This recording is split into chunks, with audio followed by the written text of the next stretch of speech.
Ou seja, a abolição do Estado Democrático, para se tornar uma abolição, precisa atingir processo eleitoral e pluralismo, funcionamento do governo, tem de haver um apagão, participação política, cultura política e liberdades civis. Tem que acabar com tudo isso.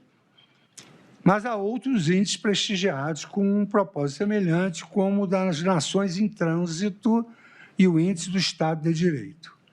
A partir disso, presidente, a igreja turma, eu concluí, em primeiro lugar, que para a configuração do artigo 359-L do Código Penal, o agente deve dirigir voluntariamente a sua conduta à supressão material de todos os elementos do Estado Democrático de Direito, abrangendo a liberdade de expressão, o voto, a alternância do poder, a separação dos poderes, a soberania da Constituição, a independência do judiciário, o acesso à justiça, o devido processo legal e as prerrogativas parlamentares. É essencial, portanto, que o sujeito ativo do crime tenha o dolo de atingir todos esses fatores basilares do regime democrático, bem como que a sua conduta seja capaz de criar um perigo real, não meramente hipotético, à subsistência de cada uma dessas instituições básicas.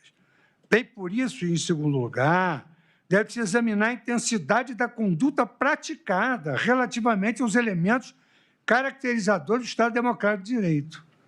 É que o tipo do artigo 359-L do Código Penal emprega o verbo abolir, que denota uma ação capaz de suprimir ou eliminar. Por isso mesmo, não é suficiente para a abolição do Estado Democrático de Direito o atingimento de apenas um ou algum dos seus componentes, nem a prática de condutas que meramente os enfraqueçam, mitiguem ou relativizem sem a sua eliminação. Malgrado a referida disposição legal criminalize também a conduta de restringir o exercício dos poderes constitucionais, a restrição deve ser de tal sorte que conduza inequivocamente à abolição do Estado Democrático. A norma penal pune, na realidade, a conduta deliberadamente dirigida a conduzir a nação ao estágio de um regime autoritário híbrido ou puro, com efetiva capacidade de atingir esse objetivo em todos os seus aspectos necessários.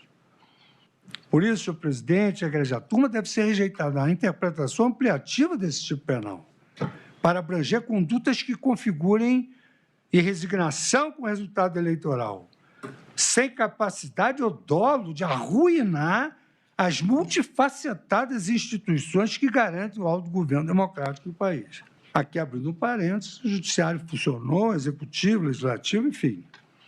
A mens legislatória resta evidenciada pela cláusula restritiva prevista no artigo 359-T do Código Penal.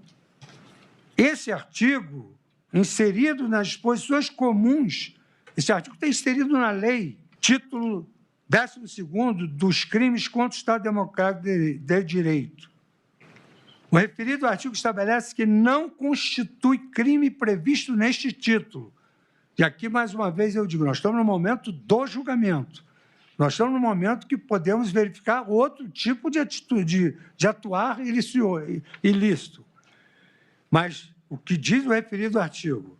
Não constitui crime previsto neste título a reivindicação de direitos e garantias constitucionais por meio de passeatas, reuniões, greves, aglomerações ou de qualquer outra forma de manifestação política com propósitos sociais. Ou seja, não configuram delitos dessa natureza eventuais acampamentos, manifestações, faixas e aglomerações que consistam em manifestação política com propósitos sociais, assim entendido o desejo sincero de participar do autogoverno democrático, mesmo quando isso inclua a irresignação pacífica contra os poderes públicos. Relativamente ao artigo 359-M do Código Penal, esse dispositivo criminaliza a violência ou grave ameaça empregada como um meio para tentar depor o governo legitimamente constituído. 359-M. A lei intitula esse crime como golpe de Estado, definido pela legislatura como captura ou tomada dos cargos públicos por meio da força militar, consistindo frequentemente em um ataque incruento pelo braço militar do Estado contra o seu próprio governo. Essa é a definição de Paul Brücker, que classifica 3 tipos de golpe de Estado. Golpe corporativo, aquele levado a cabo por Forças Armadas com escopo institucional, sob o comando de seus oficiais da mais alta patente. 2, golpe faccional ou dos coronéis, aquele executado apenas por facção das Forças Armadas e, frequentemente, sob a liderança de oficiais de patente intermediária.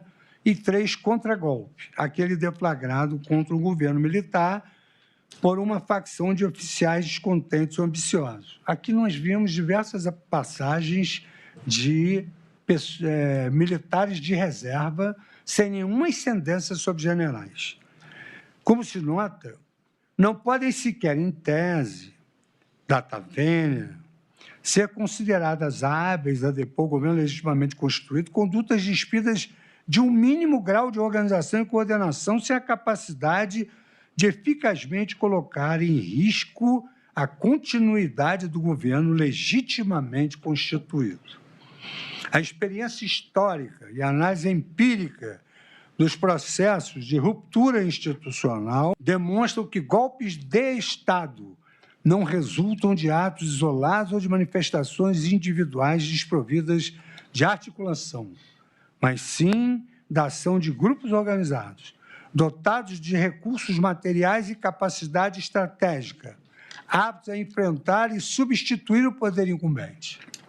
Formas típicas de instauração de regimes autoritários, como golpes militares, insurgências, levantes populares cooptados, imposições estrangeiras, mudanças conduzidas por elites autocráticas ou autogolpes, pressupõem sempre coordenação coletiva e meios concretos de execução. Dessa forma, comportamentos de turbas desordenadas ou iniciativas esparsas, despidas de organização e articulação mínimas, não satisfazem o núcleo do tipo penal.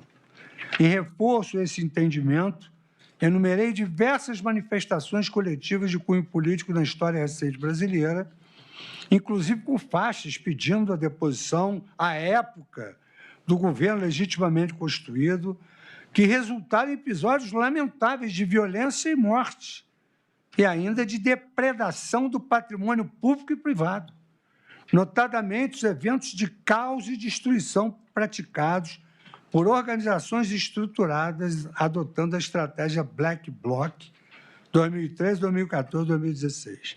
Não houve, em nenhum desses casos, denúncia aos seus responsáveis pelos crimes previstos na então vigente Lei de Segurança Nacional, que veio a ser substituída pela presente. Em suma, senhor presidente, egressa turma, sempre com a devida vênia, faltando potencial concreto de conquista do poder e de substituição do governo, resta ausente a tipicidade material do crime do artigo 359-M do Código Penal. A interpretação adequada do dispositivo exige que se preserve o princípio da lesividade, de modo a restringir a incidência da norma penal a comportamentos que apresentem perigo real à estabilidade dos poderes constituídos. De outro modo, correr-se-ia o risco de ampliar indevidamente o âmbito de incidência do tipo, criminalizando condutas que, em si mesmas, não possuem qualquer aptidão para produzir uma ruptura institucional. É da acusação, evidentemente, o ônus de demonstrar detalhadamente a coordenação, a organização e a capacidade de articulação dos indivíduos responsáveis por condutas violentas dolosamente dirigidas à deposição do governo legitimamente constituído. Não havendo clareza sobre a presença do dolo, Carrara, mestre italiano, ele doutrinava que, em qualquer caso de dúvida, deve supor-se no agente a intenção mais branda e menos malévola.